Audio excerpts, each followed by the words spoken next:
Halo teman-teman sekalian, bagaimana kabarnya hari ini? Berjumpa lagi dengan saya Latifianto. Selamat datang di channel ini, sebuah channel yang akan selalu membahas tentang perkembangan sepak bola nasional, terutama timnas Indonesia, timnas Garuda, timnas kesayangan kita. Jadi secara sederhana, segala sesuatu yang berkaitan dengan perkembangan sepak bola nasional, utamanya timnas Indonesia, timnas Garuda, mulai dari pemain, kemudian latihan, kekalahan yang diderita timnas, lebih-lebih juga kemenangan yang dialami oleh timnas, termasuk kemarin misalnya sejarah atau rekor dan hal-hal lain yang berkaitan dengan timnas akan selalu saya bahas di channel ini. Jadi bagi kalian yang berkenan, monggo di subscribe terlebih dahulu. Teman-teman, sebelum saya lanjutkan, saya tidak lupa untuk mengucapkan banyak terima kasih kepada teman-teman sekalian yang sudah subscribe dan memberikan komentar-komentar positifnya di video-video yang sudah saya unggah sebelumnya. Jadi sekali lagi terima kasih banyak karena subscribe dan komentar-komentar kalian sudah membantu channel ini terus berkembang, dan saya berjanji berkomitmen secara konsisten akan menyajikan kajian dan diskusi berkualitas mengenai perkembangan sepak bola nasional, utamanya timnas Indonesia, timnas kesayangan kita. Mari kita berdoa semoga timnas Indonesia nanti bisa lolos ke Piala Dunia tahun 2026 di Amerika Serikat dan kemudian di Kanada. Di video kali ini, secara khusus saya ingin memberikan updatean atau informasi terbaru soal Martin Paes yang sudah berbulan-bulan yang lalu sebenarnya diproyeksikan akan jadi kiper nomor 1 timnas Indonesia. Namun sayang sekali teman-teman sekalian, karena satu dan lain hal kemudian Martin Paes ini harus menunda debutnya di timnas Indonesia walaupun sudah menjadi WNI. Dan sampai sekarang kita juga masih menunggu kepastian kapan kira-kira kiper nomor 1 FC Dallas ini akan bermain untuk timnas Indonesia. Apakah di bulan September nanti ketika misalnya timnas Indonesia mengarungi putaran ketiga kualifikasi, di mana nanti mungkin itu akan menjadi laga perdananya bersama timnas Indonesia, atau mungkin tidak sama sekali, yang artinya Martin Paes bisa jadi gagal untuk kemudian membela timnas Indonesia. Nah, oke teman-teman, kenapa saya perlu membuka atau membahas ini secara khusus di video kali ini? Jawabannya begini teman-teman. Jadi kehadiran Martin Paes ini sangat kita butuhkan di bawah Mister Gawang timnas Indonesia. Loh, lalu bagaimana dengan keberadaan Hernando Ari yang sebelum-sebelumnya sudah menghuni pos penjaga gawang timnas Indonesia? Nah, yang sudah menjadi andalan ST di berbagai pertandingan begitu. Jadi jawabannya begini. Dalam mengarungi putaran ketiga kualifikasi Piala Dunia tahun 2026 zona Asia, jika kita ingin timnas lolos langsung ke Piala Dunia atau setidaknya minimal ya masuk ke round berikutnya melalui peringkat 3 atau peringkat 4, sehingga kans untuk ya lolos ke Piala Dunia itu kan akan semakin terbuka, dan kita membutuhkan skuad yang dalam, skuad yang mumpuni begitu. Dan kedalaman skuad ini harus dilakukan. Mau tidak mau, suka tidak suka harus dilakukan untuk melihat timnas Indonesia lolos. Entah nanti lolos dari putaran ketiga atau nanti lolos langsung ke Piala Dunia gitu. Jadi kita tidak bisa hanya mengandalkan tim yang sudah ada saat ini. Sementara kita tahu semua pertandingan-pertandingan di round 3, di putaran ketiga kualifikasi itu akan menjadi pertandingan yang teramat sulit. Itulah kenapa kemudian kita perlu kedalaman skuad. Dan di lini belakang kita akan sangat bangga jika kemudian Martin Paes ini segera menyelesaikan urusannya, sidangnya di CAS. Sehingga pada bulan September mendatang, Martin dapat membela timnas Indonesia di round 3. Kehadiran Martin Paes saya kira sangat kita butuhkan. Jika kita melihat kondisi kiper Hernando Ari, kiper kita, yang selama 2 pertandingan terakhir itu seringkali melakukan kesalahan-kesalahan kecil, kesalahan-kesalahan elementer yang sebenarnya tidak perlu. Bahkan di pertandingan melawan Filipina, Hernando itu masih bikin kesalahan kecil, ya sekali lagi kesalahan yang menurut saya tidak perlu. Meskipun hal tersebut tidak sampai mempengaruhi permainan, tidak sampai berbuah gol. Tapi melihat fakta tersebut, tentu kita satu pemikiran bahwa kita perlu tambahan kiper baru, kiper yang memiliki kualitas yang lebih baik secara permainan maupun secara mental. Kita memerlukan seorang kiper yang ideal, misalnya secara tinggi tubuh untuk kemudian berlaga atau bertanding melawan tim-tim besar dan bagus di Asia. Nah, Hernando secara kualitas saya pikir ya cukup bagus, tapi tidak dengan postur tubuh, bukan untuk membuli ya. Secara kualitas permainan Hernando juga cukup bagus, cukup baik, tapi tidak secara mental. Itulah kenapa setelah melakukan kesalahan di pertandingan melawan Irak, mental Hernando tidak cepat kembali ke keadaan semula, ke kondisi semula ketika timnas melawan Filipina. Itulah kenapa kemudian dia masih melakukan kesalahan.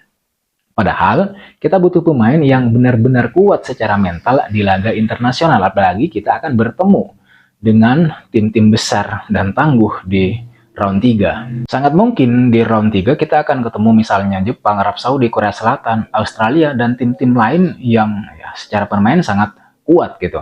Ini bukan persoalan saya tidak menghargai perjuangan yang sudah dilakukan oleh Hernando selama ini atau saya tidak suka pada pemain lokal, bukan itu. Tidak ada urusannya dengan itu. Ini murni soal ketangguhan seorang pemain di atas lapangan. Dan kita memang butuh pemain yang kuat secara fisik dan mental. Jadi bukan hanya skill tapi juga jam terbang, lalu kemudian mental yang kuat itu yang kita butuhkan gitu. Nah, kemudian saya kira Martin Paes ini memiliki itu, yaitu skill, kemudian jam terbang, dan mental yang bagus. Jadi, di mana pemain ini sudah bermain bersama FC Dallas di Major League Soccer gitu. Jadi, bahkan telah berkali-kali Martin Paes ini menunjukkan skill luar biasanya di bawah Mister Gawang FC Dallas. Nah, ketika Martin Paes menunjukkan ketertarikannya untuk bermain atau membela timnas Indonesia di laga internasional di pentas dunia, PSSI kan langsung bergerak secara cepat gitu. Dan hasilnya Martin Paes berhasil menjadi WNI berbulan-bulan yang lalu. Tapi sayang sampai sekarang kita masih belum mendapatkan kejelasan kapan nih Martin Paes akan bermain untuk timnas Indonesia. Karena sementara ini memang Martin Paes ini harus menyelesaikan persoalannya, sidangnya di CAS, Pengadilan Arbitrase Olahraga. Di putaran kedua kualifikasi, kita sudah berharap-harap cemas Martin Paes ini akan membela timnas Indonesia, terutama ketika Indonesia bertanding melawan Irak dan Filipina. Tapi ternyata masih belum bisa karena urusan Martin di CAS itu masih belum selesai. Kemudian setelah itu, kita juga berharap Martin akan dimainkan atau bisa bermain saat timnas Indonesia bermain di putaran ketiga pada bulan September nanti. Tapi rasa-rasanya kok sayang sekali kita mendapatkan informasi bahwa dalam jadwal sidang sebulan ke depan yang sudah dirilis oleh CAS, tidak ada agenda sidang atas nama Martin Paes. Ini mengindikasikan bahwa ya masih lama sepertinya Martin Paes akan membela Indonesia. Nah, sebagaimana yang kita ketahui bersama bahwa memang kejelasan status Martin Paes sampai saat ini masih belum diketahui teman-teman sekalian. PSSI juga telah membawa kasus Martin Paes ini ke Pengadilan Arbitrase Olahraga atau CAS yang sudah saya sebutkan tadi. Akan tetapi sampai saat ini memang bahkan menjelang timnas Indonesia berlaga di putaran ketiga itu masih belum ada kejelasan, belum ada agenda sidang sebagaimana yang saya sebutkan tadi atas nama Martin Paes. Jadi tidak adanya nama Martin Paes di agenda sidang CAS ini mengindikasikan bahwa pemain ini memang harus menunggu lama untuk bisa memperkuat, untuk bisa bermain bersama timnas Indonesia. Martin Paes memang memiliki kasus yang menarik, teman-teman. Paes atau Martin Paes ini tidak sama ya kasusnya seperti pemain naturalisasi yang lain yang dilakukan oleh PSSI. Untuk kasus Martin Paes sendiri, PSSI memang perlu melakukan upaya ekstra, upaya besar-besaran sebab kiper FC Dallas ini pernah memperkuat timnas Belanda usia 21 tahun pada usia 22 tahun. Sebagaimana yang sudah pernah saya jelaskan di video saya sebelumnya, menurut aturan FIFA, pemain tidak bisa pindah federasi jika pemain tersebut itu sudah pernah bermain untuk sebuah negara di usia 22 tahun. Dan Paes telah melakukan itu gitu. Namun dalam banyak kasus, perpindahan federasi itu masih bisa dibenarkan setelah dibawa ke CAS gitu. Dan maka kemudian kasus Paes di sana. Kita tidak tahu pasti apa yang akan terjadi kepada Martin Paes nanti. Tapi melihat tidak adanya nama Martin Paes di daftar sidang yang telah dirilis oleh CAS, ini mengindikasikan hal lain bahwa dunia, ini asumsi saya, bahwa dunia atau lebih khususnya CAS itu masih belum siap melihat Indonesia jadi penguasa baru sepak bola Asia. Jangankan CAS gitu ya, Asia saja masih belum siap untuk menerima Indonesia menjadi penguasa baru, poros kekuatan baru sepak bola Asia gitu. Sekali lagi ini asumsi saya. Kehadiran Martin Paes di timnas Indonesia bakalan menjadi kekuatan baru di lini belakang. Sebelumnya kita sudah punya bek tangguh yang akan bermain di Serie A musim depan, yaitu Jai Itzes. Kehadiran Jai Itzes di lini belakang timnas Indonesia dalam 3 pertandingan terakhir, setiap kali Jai Itzes turun dimainkan, Indonesia selalu tidak kebobolan, tidak pernah ditembus oleh pemain lawan, bahkan 1 gol pun. Lalu bagaimana jadinya jika kemudian di bawah Mister Gawang ketambahan Martin Paes yang kita tahu semua penampilannya bersama FC Dallas itu sangat mengagumkan. Dia sering melakukan save-save krusial yang membantu FC Dallas kemudian terhindar dari kekalahan di Liga Amerika. Bahkan timnya, walaupun timnya kemudian digempur habis-habisan begitu, tidak kalah, bahkan menang gitu. Berkat ya bukan satu-satunya, tetapi ini adalah save-save krusial yang pernah dilakukan oleh Martin Paes bersama FC Dallas. Teman-teman bisa cek sendiri bagaimana penampilan Martin Paes bersama FC Dallas di Liga Amerika. Dia kiper yang sangat bisa diandalkan di bawah Mister Gawang. Dan kehadirannya di timnas Indonesia, kalau itu terjadi dalam waktu dekat ini, itu akan membuat timnas kita semakin mengerikan.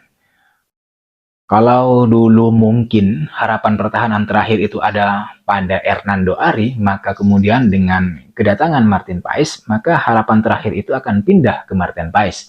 Kiper yang menurut saya sangat bagus, grade A bahkan. Dan lebih-lebih posturnya yang menurut saya sangat ideal untuk menjadi seorang kiper. Nah, jika perpaduan ini terjadi di timnas Indonesia, yaitu perpaduan antara lini belakang yang kokoh di bawah komando Jai Itzes dan kemudian penjaga gawang yang sangat-sangat berkualitas yang ditempatin oleh Martin Paes, maka saya kira akan sangat sulit bagi tim-tim lawan untuk kemudian membobol gawang Indonesia. Jika itu terjadi, maka kans timnas Indonesia untuk lolos dari putaran ketiga itu semakin besar, semakin lebar. Dan jika timnas lolos dari putaran yang ketiga, entah itu nanti langsung lolos ke Piala Dunia atau masih harus melakoni putaran yang keempat, maka mau tidak mau, suka tidak suka, Asia dan dunia harus mengakui bahwa pelan-pelan Indonesia telah merangsek maju menjadi salah satu kekuatan besar sepak bola di Asia, atau mungkin nanti di dunia begitu. Tidak ada yang tidak mungkin. Ini yang menurut saya sedang diwaspadai Asia, seperti yang pernah dikatakan Korea Selatan, di mana sebagaimana yang terjadi pada Piala Asia U23, Indonesia bisa saja membuat kejutan di putaran yang ketiga kualifikasi Piala Dunia. Dan terbukti di Piala Asia U23 itu sudah terjadi. Dan kemungkinan tersebut di putaran yang ketiga itu akan sangat mungkin gitu terjadi jika kemudian Indonesia ketambahan pemain-pemain berkualitas lagi, yang salah satunya adalah Martin Paes. Maka menurut saya tidak mengejutkan jika kemudian sidang Martin Paes di CAS itu masih belum keluar. Ini sedikit memberikan napas lega, terutama bagi tim-tim di Asia yang dimungkinkan akan menghadapi timnas Indonesia di putaran yang ketiga. Tapi walau bagaimanapun, ketiadaan nama Martin Paes di sidang CAS ini harus diupayakan oleh PSSI agar ya Martin Paes ini segera bisa menyelesaikan sidangnya dan memenangkan sidang tersebut agar bisa segera memperkuat timnas Indonesia di putaran yang ketiga. Saya kira itu teman-teman yang bisa saya bahas di video kali ini. Sekali lagi ini hanya asumsi saja karena apapun bisa terjadi. Dan realitas apapun tidak bisa diyakini sebagai sesuatu yang terjadi secara alamiah, melainkan pasti dibangun dari realitas-realitas lain yang memiliki kandungan motif dan tendensi tertentu. Termasuk kemudian mungkin saja adalah sidang Martin Paes yang belum muncul di agenda sidang CAS selama sebulan ke depan begitu. Saya kira itu teman-teman. Saya Latifianto. Jangan lupa like, komen, dan subscribe. See you on the next video.